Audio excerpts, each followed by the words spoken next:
कुमार मुर्दाबाद मुर्दाबाद मुर्दाबाद। शर्म आनी चाहिए महागठबंधन के नेताओं को, जो लोग सदन के अंदर में 11 तारीख को हमारे प्रदर्शन के दौरान कहा इन्होंने कि हम वार्ता करेंगे 14 तारीख के बाद में। फिर उन्होंने कहा कि हम बंगलोर से लौट रहे हैं, वहां से घूम करके तब वार्ता करेंगे, नहीं किया। फिर कहा कि 25 तारीख तक करेंगे, नहीं हुआ। फिर 31 तारीख से करना था, नहीं हुआ। हर 6 महीना पे हम लोग को एक लॉलीपॉप दिखा दिया जाता है और उसके बाद फिर उस लॉलीपॉप को हटा दिया जाता है। हमारे आदरणीय के पाठक जी जो हमारे विभाग के अपर मुख्य सचिव हैं, वो एक बार यूपीएससी की परीक्षा फिर बैठ करके पास करके दिखा दे। 20 साल से ट्रांसफ़र हम लोग का हो रहा है, आज तक उसका कोई सॉफ्टवेयर बन के तैयार नहीं हुआ। और जाति जनगणना जब थी तो रातों रात एकदम ऑर्डर हो गया और आज से काम शुरू हो गया। नीतीश कुमार तो इंजीनियर है ना, एक बार इंजीनियरिंग की परीक्षा फिर पास करके दिखाए। नमस्कार, आप देखना शुरू कर चुके हैं लाइव सिटीज को। मेरा नाम अभिषेक है। बिहार में नियोजित शिक्षकों ने अनोखा प्रदर्शन शुरू किया है। पहले गीत और संगीत के माध्यम से प्रदर्शन कर रहे थे, अब अपने घरों पर पोस्टर लगा दिया है। आप देख सकते हैं किस तरीके से सावधान लिखते हुए पोस्टर लगाया गया है, जिसमें नियोजित शिक्षकों ने कहा है कि ये घर नियोजित शिक्षक का है, यहाँ आवारा कुत्तों और महागठबंधन के धोखेबाज नेताओं का प्रवेश वर्जित है। परिवर्तनकारी प्रारंभिक शिक्षक संघ के द्वारा ये पोस्टर लगाया गया है और जिनके घर पर लगाया गया, पहले उनसे बातचीत करेंगे। आपके घर पर पोस्टर लगाया गया, क्यों लगाया आपने? सरकार को दिखाने के लिए कि हम उनका विरोध कर रहे हैं और नियोजित शिक्षक, जो भी नियोजित शिक्षक है, उनके घर पे कोई भी नेता महागठबंधन के हो या कोई भी नेता वोट मांगने नहीं आए। क्योंकि हम लोग के साथ हमेशा वादा खिलाफी होती है। हर 6 महीना पे हम लोग को एक लॉलीपॉप दिखा दिया जाता है और उसके बाद फिर उस लॉलीपॉप को हटा दिया जाता है। 20 साल से ट्रांसफ़र हम लोग का हो रहा है, आज तक उसका कोई सॉफ्टवेयर बन के तैयार नहीं हुआ। और जाति जनगणना जब थी तो रातों रात एकदम ऑर्डर हो गया और आज से काम शुरू हो गया। और हम लोग के लिए कुछ नहीं, हम लोग को हमेशा सरकार ठगती है, लेकिन अब हम लोग ठगाने वाले नहीं हैं। अब हम लोग भी उनका विरोध करेंगे। क्या मांग है आपकी? राजकर्मी का दर्जा, महिलाओं का ट्रांसफ़र और सभी आदमी का ट्रांसफ़र होना चाहिए। कितना दूर जाना पड़ता है आपको? 70 किलोमीटर हम यात्रा करते हैं हर रोज? रोज, एकदम रोज। क्या कहेंगी, क्यों विरोध कर रही हो? मैं तो पहले नीतीश बाबू को सावधान करती हूँ, अभी भी सचेत हो जाए। क्योंकि हम लोग से पड़ोसी लोग पूछते हैं आपके हस्बैंड क्या करते हैं, तो बोलते हैं टीचर, नियोजित टीचर हैं। बताइए, यही सुनना है हम लोग को? यही दिन सुनने के लिए मेरे हस्बैंड लोग नियोजित टीचर बने? टीचर सबसे बड़ा टीचर का ही होता है, प्राथमिकता होता है कि टीचर बहुत ही गुरु माना जाता है टीचर को। क्या कहेंगे जिस तरीके से आप लोग तो अब अनोखे प्रदर्शन कर रहे हैं, घरों पर पोस्टर लगा दिया आज आपने? यह वादा खिलाफी का उत्तर है। यह सवाल उनका था, जवाब हमने दिया है। वादा खिलाफी करते करते ये वादा खिलाफ नेताओं को यह भान नहीं रहता है कि वो क्या कर रहे हैं, और वह समझते हैं कि जिस प्रकार से झूठ बोल रहे हैं। सदन जो विधानसभा होता है, लोकसभा होता है या न्यायालय होता है, यही प्लेटफॉर्म है, न्याय का मंदिर होता है।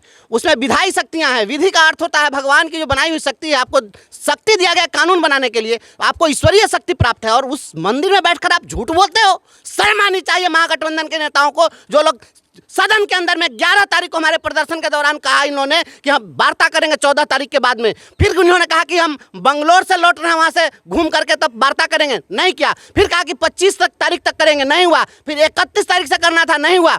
ये बार बार ये एक वार्ता नहीं आप कर सकते हैं, और राजकर्मी का दर्जा आप नहीं दीजिएगा। आपने जो वादा किया था चुनाव के दौरान में कि हम जब आएंगे सरकार में तो हम आपको राजकर्मी का दर्जा देंगे, समान काम का समान वेतन देंगे, ये वादा खिलाफी के विरोध में ये पोस्टर अभियान शुरू किया गया है। और यह अभियान पूरे प्रदेश में चलेगा।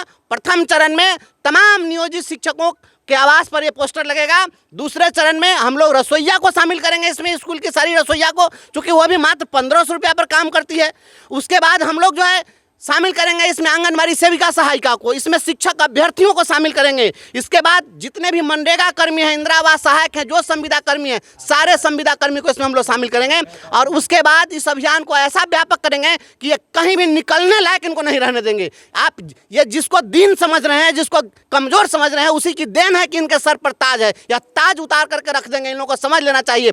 जो कहते थे कि हम राजकर्मी का दर्जा देंगे, हम इनको सम्मान देंगे, आज इसी का धरना प्रदर्शन हो रहा है, तो आप इस पर रोक लगाइएगा और सीधे बर्खास्त कर दीजिएगा। ये कौन सा कानून चल रहा है? पूरी दुनिया में ऐसा नहीं है कोई कानून जहां पर शिक्षक अगर अपनी मांग लेकर के जाए तो आप उसको बर्खास्त करने का सीधे आदेश दे दीजिए। इस प्रकार का जो ये काला फरमान है, हम लोग इसका विरोध कर रहे हैं और मांग करते हैं सरकार से कि अभी भी समय है, चेत जाइए और जितना भी कार्रवाई की गई सारे कार्रवाई को वापस लीजिए। कह रहे हैं कि बीपीएससी से परीक्षा देकर आइए।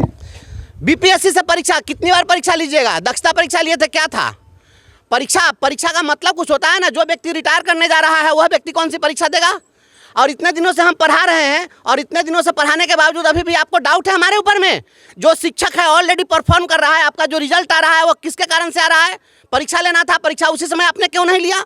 आज परीक्षा लीजिएगा। कोई आप सोचिए कि कोई होमगार्ड का जवान हो, वह 50 साल का हो जाए, उसको 18 साल के नौजवान के साथ दौरा करके और तब उसको कहिए कि आप दोनों आदमी रेस पास कर जाइए, तो आप दोनों आदमी को सिपाही बहाल कर देंगे परमानेंट? या संभव है क्या? परीक्षा की ये तो भद्दा मजाक है। नीतीश कुमार तो इंजीनियर है ना, एक बार इंजीनियरिंग की परीक्षा फिर पास करके दिखाए। चीफ सेक्रेटरी यहाँ पर जो है अभी आमिर सुबहानी साहब है, टॉपर रहे यूपीएससी की, एक बार फिर यूपीएससी की परीक्षा में बैठ कर दिखा दे। हमारे आदरणीय के पाठक जी जो हमारे विभाग के अपर मुख्य सचिव हैं, वो एक बार यूपीएससी की परीक्षा फिर बैठ करके पास करके दिखा दे। ऐसा होता है क्या? पढ़ने का समय कब मिलता है? तैयारी करने के लिए जो विद्यार्थी तैयारी करता है 18 घंटे पढ़ता है, तैयारी करता है। आप दिन भर हमसे काम ले रहे हैं स्कूलों में, 4 बजे के बाद भी आप VC करवा रहे हैं, तो किस समय तैयारी करने का वक्त मिलेगा कि कोई पढ़ लेगा? और पढ़ने का भी एक समय न होता है कि बुढ़ापा में आप पढ़ने के लिए कहिएगा? यह नहीं चलेगा।